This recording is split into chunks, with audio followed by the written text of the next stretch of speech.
وداعيا إلى الله بإذنه وسراجا منيرا ইলমে দ্বীন শিক্ষার যে কত গুরুত্ব ফজিলত এ বিষয়ে আলোচনা করব। আল্লাহ পাক যদি তৌফিক দান করেন। মিশকাত শরীফ 34 নম্বর পৃষ্ঠায়, তিরমিজি শরীফ দ্বিতীয় খণ্ড 97 নম্বর পৃষ্ঠায় হযরত ইবনে আব্বাস রাদিয়াল্লাহু থেকে বর্ণিত, তিনি বলেন, قال رسول الله صلى الله عليه وسلم فقيه واحد أشد على الشيطان من 1000 عابد। রাসূলুল্লাহ সাল্লাল্লাহু আলাইহি ওয়াসাল্লাম বলেছেন, একজন ফিকাহবিদ বিজ্ঞ আলেমকে শয়তান 1000 বেইলম আবেদের চেয়ে অধিক ভয় করে। মিশকাত শরীফ 36 নম্বর পৃষ্ঠায়, তিরমিজি শরীফ দ্বিতীয় খণ্ড 97 নম্বর পৃষ্ঠায় হযরত উমর রাদিয়াল্লাহু থেকে বর্ণিত, তিনি বলেন,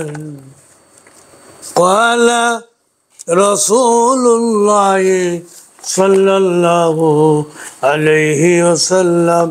من جاءه الموت وهو يطلب العلم ليحيي به الإسلام فبينه وبين النبيين درجته واحد في الجنة। রসুল খোদা সাল্লাল্লাহু আলাইহি সাল্লাম ইরশাদ করেছেন, ইসলামকে জিন্দা করার উদ্দেশ্যে ইলম শিক্ষার সময় যদি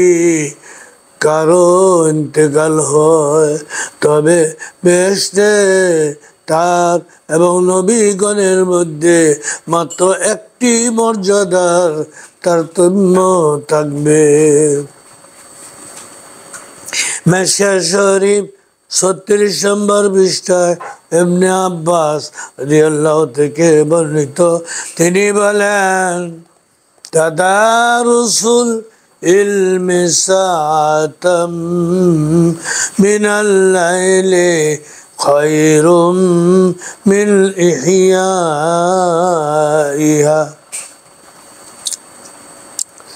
রসুল খুদা সাল্লাল্লাহু আলাইহি ওয়াসাল্লাম ইরশাদ করেছেন, রাত্রে অল্প সময় ইলমের আলোচনা করা সারা রাত নফল ইবাদত করা হতে উত্তম। মিশকাত শরীফ 32 নম্বর পৃষ্ঠায় হযরত আবু হুরায়রা রাদিয়াল্লাহু থেকে বর্ণিত, তিনি বলেন, আন্না রাসূলুল্লাহ সাল্লাল্লাহু আলাইহি ওয়াসাল্লাম ক্বালা ইযা মাতাল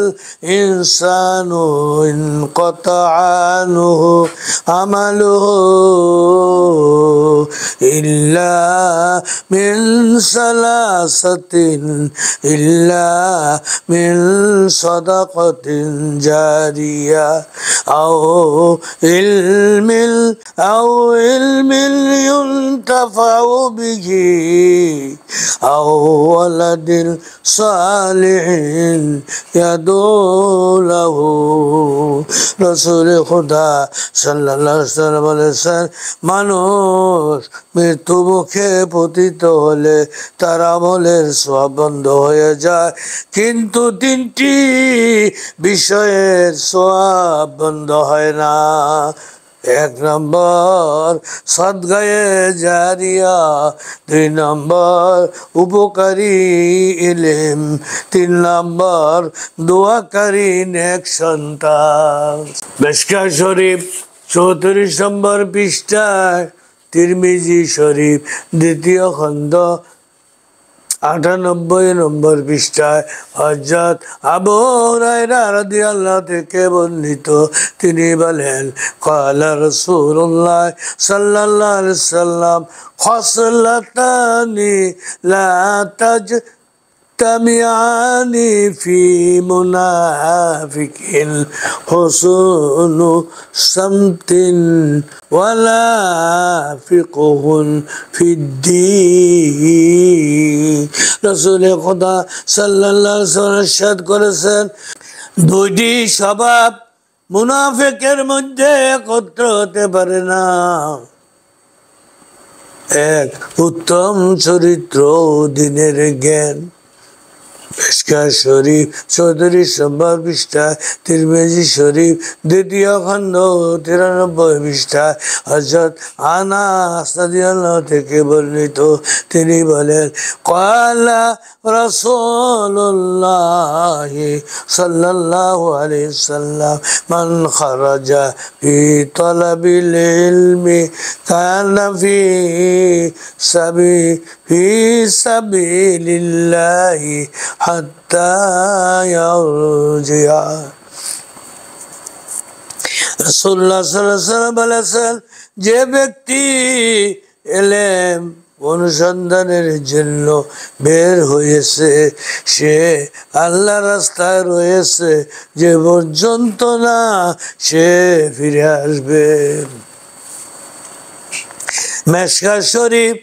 34 নম্বর পৃষ্ঠা তিরমিজি শরীফ দ্বিতীয় খণ্ড 93 নম্বর পৃষ্ঠা হযরত সাখাবাতুল আজদিয়া রাদিয়াল্লাহু থেকে বর্ণিত তিনি বলেন আনিন নবী সাল্লাল্লাহু আলাইহি ওয়াসাল্লাম মান তালাবাল ইলমা কানা কাফারাতান লিমা মাযা প্রিয় নবী করিম সাল্লাল্লাহু আলাইহি ওয়াসাল্লাম বলেছেন যে ব্যক্তি ইলম তলব করবে তার জন্য তার পূর্ববর্তী গুনাহসমূহের কাফারা হয়ে যাবে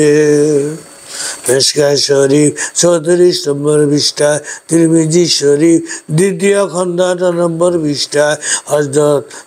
আবু সাঈদ খুদরি রাদিয়াল্লাহু থেকে বর্ণিত তিনি বলেন আন রাসূলিল্লাহি সাল্লাল্লাহু আলাইহি ওয়াসাল্লাম ক্বালা লান ইয়াশবাল মুমিনু মিন খায়রিন ইয়াসমাউহু হাত্তা ইয়াকুনা মুনতাহুল জান্নাহ রাসূলুল্লাহ সাল্লাল্লাহু আলাইহি ওয়াসাল্লাম বলেছেন মুমিন কখনো ইলম শ্রবণে তৃপ্তি লাভ করতে পারে না যে পর্যন্ত না তার শেষ ঠিকানা ব্যস্ত হয় মিশকাত শরীফ 32 নম্বর পৃষ্ঠায় তিরমিজি শরীফ দ্বিতীয় খণ্ড 93 পৃষ্ঠায় হযরত মুআবিয়া রাদিয়াল্লাহু থেকে বর্ণিত তিনি বলেন সামিতুন নাবিয়্য সাল্লাল্লাহু আলাইহি ওয়াসাল্লাম ইয়াকুলু মান ইউরিদিল্লাহু বিহি খায়রান ইউফাক্কিহু ফিদ্দীন আমি নবী করিম সাল্লাল্লাহু আলাইহি ওয়াসাল্লামকে বলতে শুনেছি তিনি বলেছেন আল্লাহ যার কল্যাণ চান তাকে দ্বীনের জ্ঞান দান করেন মিশকাত শরীফ 32 নম্বর পৃষ্ঠা ইবনে মাজাহ 307 নম্বর পৃষ্ঠা হযরত আবু হুরায়রা রাদিয়াল্লাহু থেকে বর্ণিত তিনি বলেন ক্বালা রাসূলুল্লাহ সাল্লাল্লাহু আলাইহি ওয়াসাল্লাম কালিমাতুল হিকমাতু দাল্লাতুল মুমিনি হাইসুমা ওয়াজাদাহা ফাহুয়া আহাক্কু বিহা নবীজি বলেছেন জ্ঞানের কথা জ্ঞানীর হারানো সম্পদ যে যেখানে তা পাবে সেই হবে তার সবচেয়ে বেশি অধিকারী। ওয়াখিরু দাওয়ানা আনিল হামদুলিল্লাহি রাব্বিল আলামিন।